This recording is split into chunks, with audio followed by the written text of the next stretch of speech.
మాదక ద్రవ్యాలు, గంజాయి ఇలా మత్తు పదార్థాలపై తెలుగు రాష్ట్ర ప్రభుత్వాలు ఉక్కుపాదం మోపేందుకు ఎంత ప్రయత్నించినా ఎక్కడో ఒక చోట ఎలాగోలా స్మగ్లర్స్ మాత్రం తమ పని తాము కానిచ్చేస్తున్నారు. ఎత్తులకు పై ఎత్తులు వేస్తూ పోలీసులకు చక్మా ఇస్తున్నారు. కాకిలు కూడా తామేం తక్కువ కాదని ఎక్కడ దాక్కున్నా ఎంత గుట్టుగా ఈ మత్తు పదార్థాలు సరఫరా చేసినా రెడ్ హ్యాండెడ్గా పట్టేసుకుంటున్నారు. ఇక తాజాగా హైదరాబాద్లో గంజాయి తాగుతున్న 5గురి గల్లా పట్టుకుని వేడులు వేశారు కాప్స్.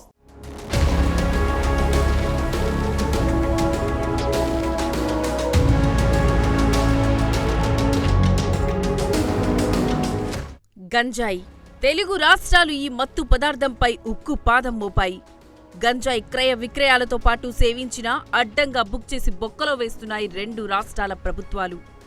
ఇంత క్లారిటీ ఉన్న స్మగ్లర్లు మాత్రం తమ తెలివితేటలను ప్రదర్శించి పోలీసుల కళ్లుగప్పి గంజాయి వ్యాపారాన్ని కొనసాగించే ప్రయత్నం చేస్తూనే ఉన్నారు.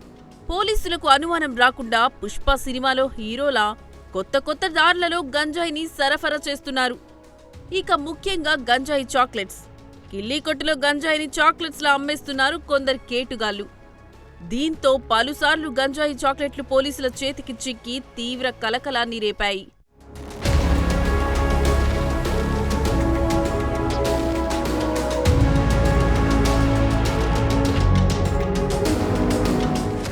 ఇక తాజాగా మేడ్చల్ జిల్లా గట్కేసర్లోని అంబేద్కర్ నగర్లో గంజాయి తాగుతున్నారని పక్కా సమాచారంతో పోలీసులు ఓ ఇంటిపై దాడులు చేశారు.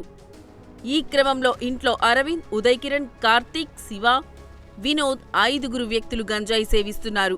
ఇక వారిని రెడ్ హ్యాండెడ్గా పట్టుకున్న పోలీసులు అరెస్ట్ చేసి వారి దగ్గర నుంచి 460 గ్రాముల గంజాయి, 2 సెల్ ఫోన్లు స్వాధీనం చేసుకున్నారు. తరువాత ఈ 5గురు నిందితులను కోర్టులో హాజరుపరచడం జరిగింది.